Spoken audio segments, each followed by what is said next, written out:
생애의 목표, 이러한 제목으로 말씀해 드리겠습니다. 행동을 통하여 이루거나 도달하려고 하는 것을 목표라고 합니다. 목표 없이 살아가는 사람은 없습니다. 우리는 일생 동안 수많은 목표를 설정합니다. 그리고 이를 이루기 위해 노력합니다. 그 사람이 가진 목표들은 그의 인격과 정체를 반영하며 그가 어떤 직업을 가졌으며 하는 일이 무엇인가를 나타냅니다. 그 사람의 내일은 그가 현재 가지고 있는 목표에 의하여 좌우됩니다. 때처럼 목표에는 기한이 설정됩니다. 하지만 변경하거나 취소할 수 없는 목표도 있습니다. 이런 생애의 목표입니다. 이러한 목표는 자신이 설정하는 것도 있고 다른 이로부터 받는 것도 있습니다. 누구든지 예수 그리스도를 자신의 구주로 믿고 영접하면 그날부터 생애의 목표들을 가지게 됩니다. 이 목표들은 우리의 삶을 보배롭게 하여 빛나게 합니다. 이 시간은 성경에 명시된 것 중에서 특이한 표현으로 강조된 생애의 목표 몇 가지를 말씀해 드리겠습니다. 첫째, 먹든지 마시든지 무엇을 하든지 다 하나님의 영광을 위하여 하는 것이 생애의 목표입니다. 고린도 전서 10장 31절에 기록되기를 그런즉 너희가 먹든지 마시든지 무엇을 하든지 다 하나님의 영광을 위하여 하라 하였습니다. 하나님의 영광이라는 말의 뜻을 설명하는 것은 간단하지 않습니다. 교회학교 유치부에 속한 어린이에게 내가 말하기를 자 똑바로 서서 설교해 보아라 하니 머뭇거렸습니다. 내가 그듭 재촉했더니 주먹을 쥐고 팔을 지켜들면서 설교라고 외쳤습니다. 사실 내가 무리한 요구를 했던 것입니다. 설교라는 용어의 개념이 전혀 없는 어린 아이에게 설교하라고 강요했으니 설교라는 낱말을 소리내어 말해보라는 뜻으로 이해했던 것입니다. 하나님의 영광을 위하여 행하려 하면 하나님의 영광이란 용어에 대한 성경적 개념을 가져야 합니다. 하나님의 영광이라는 낱말의 의미는 매우 광범위하고 다양합니다. 하나님은 그 영광을 창조와 구속 그리고 통치와 섭리를 통하여 나타내십니다. 그러므로 우리가 이러한 하나님에게 합당한 처신을 하는 것이 하나님의 영광을 위하여 행하는 것입니다. 하나님의 영광을 위하여 행하려면 교만을 버리고 겸손해야 합니다. 이것이 우리가 기본으로 갖춰야 할 태도입니다. 하나님께서는 교만한 자를 물리치시고 겸손한 자를 사랑하십니다. 잠언서 16장 18절에 교만은 패망의 선봉이요 거만한 마음은 넘어짐의 앞잡이니라 하였고 18장 12절에는 사람의 마음의 교만은 멸망의 선봉이요 겸손은 존귀의 앞잡이니라 하였습니다. 야고보서 4장 6절에는 그러나 더욱 큰 은혜를 주시나니 그러므로 이르시되 하나님이 교만한 자를 물리치시고 겸손한 자에게 은혜를 주신다 하였느니라 라고 기록되었습니다. 교만하게 행하면 하나님의 영광을 가리거나 회방하게 됩니다. 어떻게 처신하는 것이 교만인가를 알아봅시다. 천사장 루시퍼는 자신에게 있는 능력과 지혜와 아름다움에 도취하여 하나님 보좌 위에 나아가려고 하다가 쫓겨나서 사탄으로 전락되었습니다. 노아 홍수 이후에 세상에 사람이 번성하기 시작했습니다. 니무롯이라는 강력한 지도자가 사람들을 인도하여 동방으로 나아가다가 광활한 신할 평지에 이르렀습니다. 니무롯은 선동가였습니다. 그런 바벨성을 건설하던 무리들의 뇌리에서 하나님에 대한 생각을 지워버렸습니다. 니무롯의 선동 구호는 사람 중심이었습니다. 무리가 니무롯의 선동을 따라 말하기를 자 벽돌을 만들어 견고히 굽자 하고 이에 벽돌로 돌을 대신하며 역청으로 진흙을 대신하였습니다. 그리고 또 말하기를 자 성과 대를 쌓아 대 꼭대기를 하늘에 닿게 하여 우리 이름을 내고 온 지면의 흩어짐을 면하자 하였습니다. 그들은 하나님을 인정하기를 싫어하였습니다. 사람의 지혜와 기술과 능력을 찬양했습니다. 그들의 구호는 인간의 이름을 내자 였습니다. 그러자 하나님께서 그들의 언어를 혼잡게 하여 그들로 서로 알아듣지 못하게 하심으로 거기서 그들은 뿔뿔이 흩어졌습니다. 하나님께서 그들의 언어를 혼잡하게 하여서 그들의 동물을 헛사가 되게 하셨습니다. 느부갓네살 왕은 바빌론 궁 옥상을 거닐면서 웅장한 도성을 바라보고 자기 도취에 빠졌습니다. 이 위대한 바빌론은 나의 힘과 권세로 건설하여 나의 도성을 삼고 이것으로 내 위엄의 영광을 나타낸 것이 아니냐라고 말했습니다. 바로 그 순간에 하늘에서 소리가 나기를 느부갓네살 왕아, 네게 말한다. 왕권이 네게서 떠났다 하였고, 그 동시에 그 마음이 들짐승의 마음과 같이 되어 들나귀와 함께 거하며 소처럼 풀을 먹으며 몸이 하늘 이슬에 젖고 머리털이 독수리 털과 같았고 손톱은 새 발톱과 같게 되었습니다. 헤롯 왕은 군중 대회에서 연설할 때 이는 신의 소리이지 사람의 소리가 아니다 라고 아부하는 군중의 외침을 듣고 좋아했습니다. 즉시 하나님의 사자가 그를 내리침으로 그가 벌레 먹어 죽었으니 이는 그가 하나님께 영광을 돌리지 않았기 때문이다 라고 성경에 기록되어 있습니다. 유다 나라의 아마스야 왕은 에돔을 쳐서 이긴 것이 하나님의 도우심으로 된 것인데 하나님께 영광 돌리지 않고 오히려 우상을 가지고 와서 경배하였습니다. 이 하나님께서 징벌하심으로 이스라엘과의 전쟁에서 패하여 수모를 당하였고 그 후 반란이 일어나서 도피하였으나 시해당하고 말았습니다. 유다 나라의 히스기야 왕이 병들었을 때 심히 통곡하며 하나님께 기도함으로 하나님의 은혜를 입어 치료되었습니다. 히스기야는 건강을 회복하고 나라가 부강하였으니 마음이 교만하여졌습니다. 바벨론 왕 부르닥 발라단이 히스기야 왕에게 사절단을 통해 편지와 예물을 보내었습니다. 문병 사절단이 히스기야 왕을 방문한 것은 병이 기적적으로 나았다는 소식을 들은 후에 방문한 것으로 보입니다. 히스기야 왕은 바벨론 사절단에게 보물창고와 무기창고 그리고 왕의 개인 보물을 보관하는 창고를 모두 열어 보였습니다. 그뿐 아니라 나라 안에 있는 모든 것을 보여주었습니다. 이는 도적에게 자신의 보물을 자랑한 것이나 다를 바 없습니다. 히스기야 왕은 자신의 힘과 부를 과시하였던 것입니다. 히스기야 왕은 큰 실수를 하고 말았습니다. 그를 죽을 병에서 낫게 해주신 하나님의 은혜에 대한 감격이 소멸되었습니다. 히스기야 왕은 바벨론 사절단에게 하나님의 권능과 은혜를 간증하고 하나님께 영광 돌릴 수 있는 절호의 기회를 헛되게 하고 말았습니다. 그들에게 성전과 율법책과 선지자를 보여주어야 했을 것입니다. 이사야 선지자가 왕에게 나와서 히스기야 왕에게 두 가지 내용을 질문했습니다. 이 사람들이 무슨 말을 하였으며 어디서 왔습니까? 라는 질문을 하였습니다. 히스기야 왕은 두 가지 질문에 대해 한 가지만 대답했습니다. 먼 지방 바벨론에서 왔습니다 하였습니다.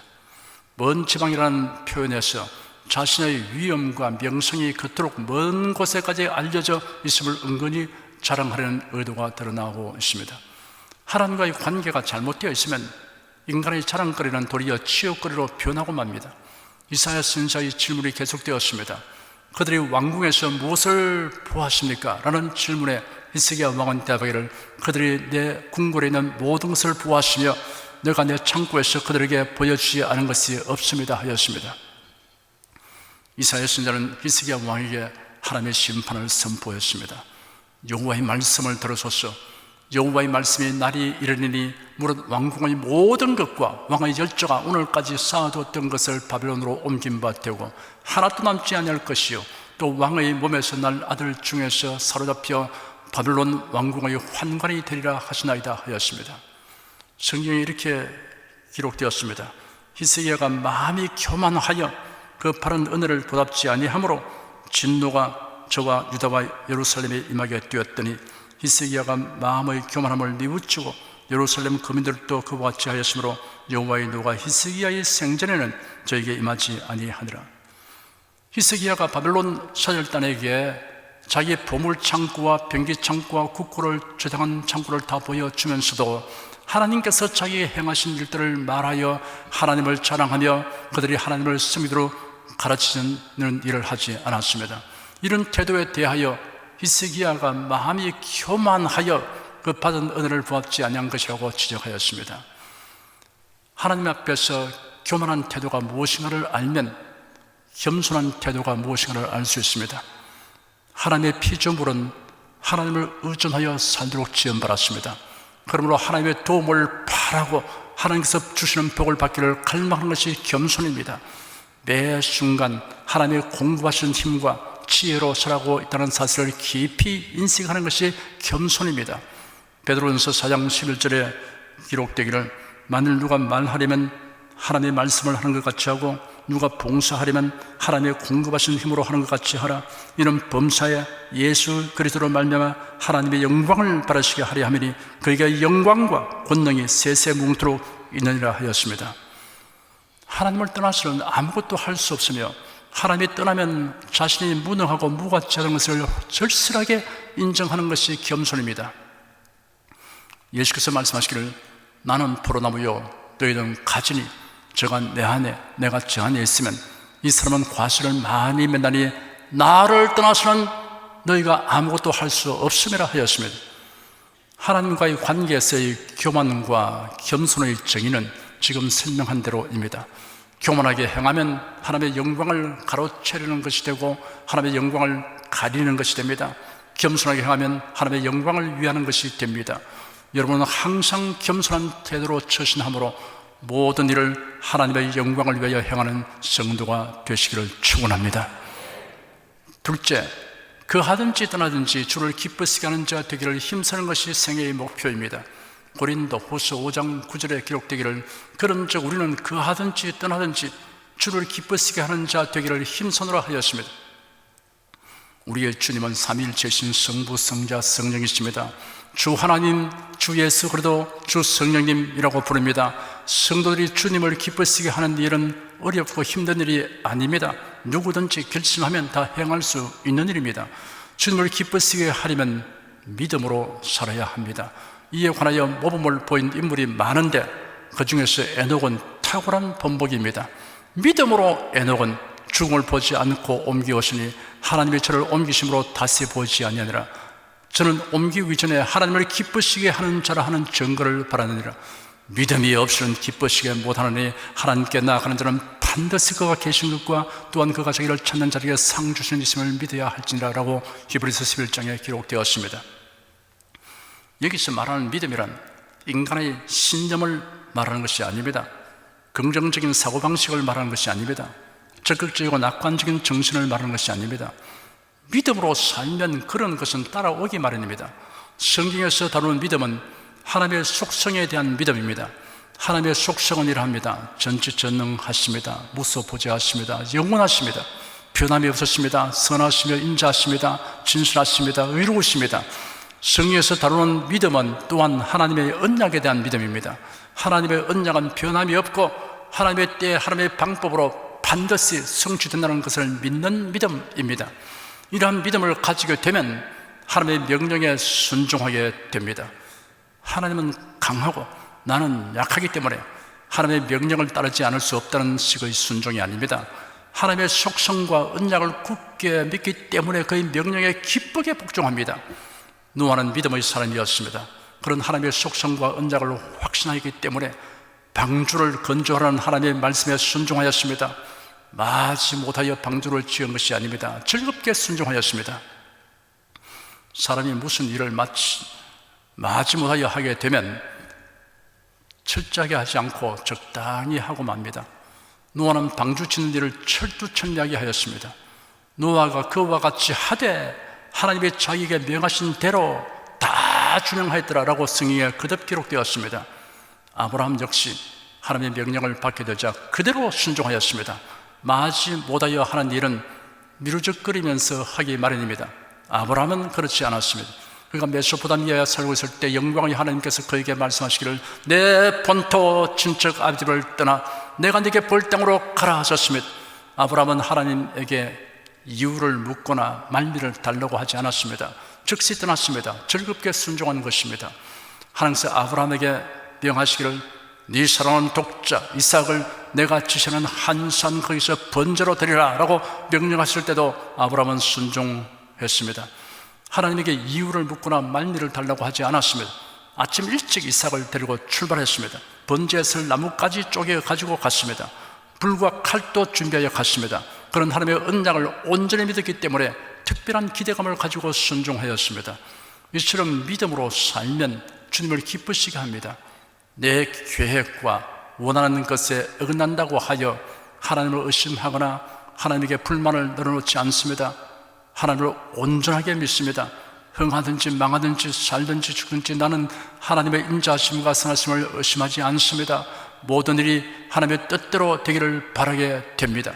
바빌론에 살았던 3명의 히브리 성들은 왕이 우리를 용광로에 던져 넣으면 하나님께서 능히 우리를 건져내시고 왕의 손에서 건져내실 것입니다.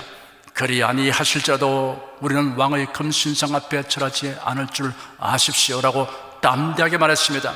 하나님께서 우리가 기대하는 대로 하시지 아니하실지라도 하나님을 섬기는 일편단심은 변할 수 없습니다라는 말입니다. 그리 아니하실지라도 라는 믿음은 강조된 믿음이 아닙니다. 자발적이고 기쁨을 동반한 믿음입니다. 사랑하는 성도 여러분은 모두 이런 믿음으로 행하여 주님을 기쁘시게 하시기를 바랍니다. 믿음으로 사는 사람은 그에게 닥치는 모든 일에 긍정적 의미를 부여하고 담대하게 대응합니다. 이는 구름더미에 꽃씨를 뿌려 놓는 것과 같아서 날이 가면 구름더미가 꽃동산이 되게 합니다. 예수님은 내 믿음대로 되라는 말씀을 자주 사용하셨습니다. 여러분의 가진 믿음이 부정적이면 예수께서 내 믿음대로 되라고 하시는 경우에 어떻게 될 것인가를 깊이 생각해 보시기 바랍니다. 여러분은 하나님의 풍성과 언약에 대한 믿음의 바탕 위에서 항상 밝고 빛난 믿음의 생활을 가지고 믿음의 말을 하시기 바랍니다. 이런 주님을 기쁘시게 하는 것입니다. 주님을 기쁘시게 하려면 주님의 사랑과 은혜를 즐기며 살아야 합니다. 하나님께서 그리스도 안에서 우리에게 하늘에 속한 모든 신령한 복을 주셨습니다. 복된 언약도 많이 주셨습니다. 우리가 이러한 하나님의 사랑과 은혜를 헤아리고 즐거워하면서 살면 주님을 기쁘시게 합니다. 부모가 피땀 흘려 수고하여 안락한 집과 자식들의 필요를 충족하게 할 경제적 여건을 마련하였는데도 자식이 부모 신세시지 않겠다고 집을 떠나서 살면 부모 마음이 어떠하겠습니까?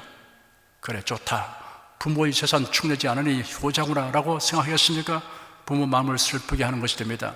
하나님께서 그래도 예수 안에서 우리에게 베푸신 사랑과 은혜는 다 헤아릴 수 없습니다. 그런데 이러한 사랑과 은혜를 즐기지 않고 살면서 주님을 기쁘시게 한다는 것은 어불성설입니다. 주님을 기쁘시게 하려면 빛의 자녀답게 행동해야 합니다. 에베소 5장에 기록되기를 너희가 전에는 어두움이더니 이제는 주 안에서 빛이라, 빛의 자녀들처럼 행하라. 빛의 열매는 모든 착함과 의로움과 진실함에 있느니라. 주께 기쁘시게 할 것이 무엇인가 시험하여 보라. 너희는 열매 없는 어둠의 일에 참여하지 말고 도리어 책망하라 하였습니다. 사랑하는 성도 여러분, 믿음으로 살아가십시오. 하나님의 사랑과 은혜에 푹 빠져서 즐기며 살아가십시오. 빛의 자녀답게 선하고 의롭고 진실하게 행동하십시오. 그래야 주님을 기쁘시게 하는 성도가 되시기를 축원합니다. 셋째, 살든지 죽든지 내 몸에서 그리스도가 존귀되게 하려고 하는 것이 생애의 목표입니다.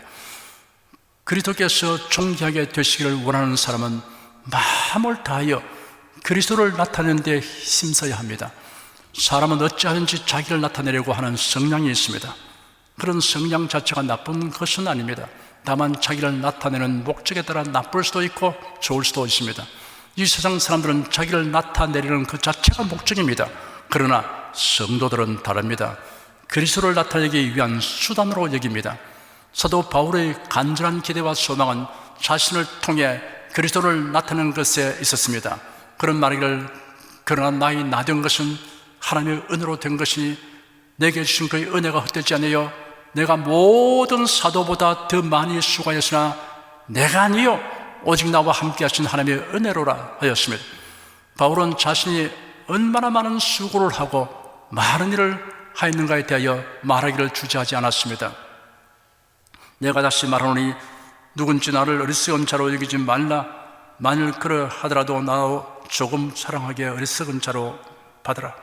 내가 말하는 것은 주를 따라 하는 말이 아니요 오직 어리석은 자와 같이 기탄없이 자랑하노라. 여러 사람의 육체를 따라 자랑하니 나도 자랑하겠노라 라고 말했습니다. 그리고 이어서 말하기를 자신이 정통성을 가진 아브라함의 자손이라는 사실과 그리스도의 일꾼으로 온갖 고난과 위험을 감당한 사실을 나열을 하였습니다. 사도 바울이 이런 말을 하는 이유는 자기를 나타내는 것이 목적이 아니었습니다. 오직 그리스도를 나타내려고 하는 일념에서였습니다. 이는 내게 사는 것이 그러더니 죽는 것도 유익함이라 하였습니다. 나에게는 그리스도가 삶의 내용이며 전부입니다 라는 고백입니다. 그에게는 그리스도와 분리된 삶이란 상상도 할 수 없었습니다. 모든 일의 시작도 그리스도요, 진행도 그리스도이며 끝도 그리스도입니다. 이런 신앙을 가진 사람은 죽는 것도 복되고 유익합니다. 넷째, 때를 어떤지 모르든지 복음을 전파하기를 힘쓰는 것이 생애의 목표입니다. 바울서는 디모데에게 명령하기를 하나님 앞과 산자와 죽은 자를 심판하실 그리스도 예수 앞에서 그의 나타나실 것과 그의 나라를 두고 엄히 명하노니 너는 말씀을 전파하라. 때를 어떤지 모르든지 항상 힘쓰라 하였습니다. 바울서는 복음을 전파하는 일의 중요성과 긴급성을 역설하였습니다. 복음 전파는 해도 되고 하지 않아도 되는 것이 아닙니다. 주님의 지상 명령입니다. 그러므로 바울 사도는 이를 엄히 명한다고 말했습니다. 이 명령을 뒷받침하는 것이 무엇인가를 길게 밝히고 있습니다. 하나님 앞과 산자와 죽은 자를 심판하실 그래도 예수 앞에서 그의 나타나실 것과 그의 나라를 두고 엄히 명한다고 했습니다. 하나님 앞과 그래도 예수 앞에서라고 하였습니다. 이 명령의 출처가 하나님이라는 것을 언급하였습니다. 그래도 예수를 가리켜 산자와 죽은 자를 심판하실 그래도 예수라고 하였습니다. 여기서 산자란 예수님 재림시에 이 생에 사는 사람들입니다. 죽은 자란 예수님 재림 이전에 죽은 사람들입니다. 예수의 심판을 피할 사람은 전혀 없습니다. 그래도 예수의 재림과 하나님의 나라가 도래한 것은 어김없이 이루어질 것입니다. 이런 성도들의 희망이며 또한 확신하는 것입니다. 그러므로 그의 나타나실 것과 그의 나라를 두고 엄히 명한다고 하였습니다. 너는 말씀을 전파하라. 때를 얻든지 모르든지 항상 힘쓰라 하였습니다. 복음 전파는 항상 힘써야 할 일입니다. 좋은 기회든 나쁜 기회든 가릴 것 없이 하라는 말씀입니다. 기회가 나지 않으면 기회를 만들어서 전파하라는 뜻입니다. 사도 바울의 간절한 기대와 소망은 그리스도의 복음을 전파하는 것이었습니다. 그런 복음을 전할 수만 있다면 어디에 가든지 어떻게 살든지 무슨 일을 당하든지 상관치 않았습니다. 아메리카 인디안들에게 최초로 복음을 전한 데이비드 브레이너들은 역시 바울과 같이 살았습니다. 그런 이런 글을 남겼습니다. 영혼을 그리스도께로 인도할 수만 있다면 내가 어디에 가든지 어떻게 살든지 무엇을 견뎌야 되든지 상관치 않노라. 잠을 자면 저들을 꿈꾸며 잠에서 깨면 첫째 생각은 잃어버린 영혼들이라. 아무리 박식하고 또한 능란하고 심오한 설교와 청중을 감동시키는 웅변을 할지라도 이것이 결코 인간의 심령들에 대한 깊고 뜨거운 동정적인 사랑의 결핍을 대신할 수 없노라. 자신이 살아있으면 담대하게 열심히 복음을 전파하고 죽임을 당하면 담대하게 순교한다는 일념밖에 없었습니다. 이것이 바울이나 브레인더의 일편단심이었습니다. 이런 자세로 살아가는 사람은 그가 어떤 정변에 있더라도 수치스럽지 않습니다. 사랑하는 여러분은 일생을 통하여 그리스도의 복음이 널리 전파하는 데 힘쓰시기 바랍니다. 그리스도께서 우리를 멸망에서 구원하시기 위해 사람으로 이 생에 오셔서 온갖 멸시천대를 벌하시고 십자가에 못 박혀 피 흘려 죽으셨습니다. 그리고 사망 권세 이기시고 모둠에서 부활하셨습니다. 누구든지 이를 믿고 예수를 영접하면 구원을 얻습니다. 이러한 구원의 복음을 효과적으로 널리 전하도록 하기 위하여 주님께서 이 땅에 교회를 세우셨습니다. 성도 여러분은 나는 복음을 전하는 일을 위해 교회에서 주어진 직분과 임무를 귀하고 영광스럽게 여깁니다. 복음을 전파하기 때문에 당하는 박대와 손실을 기쁨으로 감당합니다라고 말할 수 있기를 바랍니다. 목표가 없는 생활은 발전이 없고 성취도 없습니다. 어떠한 목표는 우리의 인생에 후회와 슬픔만을 안겨줍니다. 어떤 목표는 다른 사람들에게 피해와 고통을 줍니다.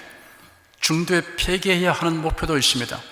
대부분은 지속적인 목표가 되지 못합니다. 자신과 타인을 이롭게 하는 목표는 생애의 목표로 삼아야 합니다. 그리스도인은 모두 숭고한 목표를 가지고 있습니다. 공통적인 생애의 목표가 있습니다. 그것은 하나님이 주신 목표입니다. 이 목표를 추구하는 사람이 이제 그만하면 이만하면 됐다는 생각을 한다면 이런 난센스입니다. 사도처럼 생각하며 말해야 합니다. 내가 이미 얻었다 함도 아니요 온전히 이루었다 함도 아니라 오직 내가 그래도 예수께 잡힌 바 된 것을 잡으려고 쫓아가노라. 형제들아, 나는 아직 내가 잡은 줄로 여기지 아니하고 오직 하늘적 뒤에 있는 것은 잊어버리고 앞에 있는 것을 잡으려고 표대를 향하여 그래도 예수 안에서 하나님이 위에서 부르신 부름의 상을 위하여 쫓아가노라 하였습니다. 사도 바울이 말한 표대란 하나님의 주신 생애의 목표입니다. 사랑하는 여러분, 이제 화면에 나오는 글을 함께 한 목소리로 읽겠습니다. 나는 먹든지 마시든지 무엇을 하든지 하나님의 영광을 위하여 합니다. 나는 거하든지 떠나든지 주님을 기쁘시게 하는 자 되기를 힘씁니다. 나는 살든지 죽든지 내 몸에서 그리스도가 존귀되게 하려 합니다. 나는 때를 얻든지 물어든지 복음을 전파하기를 힘씁니다. 자, 이제는 저를 따라 말씀하십시오. 이러한 것이 나의 생애의 목표입니다. 내 일생의 목표입니다. 내게 있는 것은 무엇이든 이러한 목표를 이루기 위한 수단에 불과합니다. 아멘.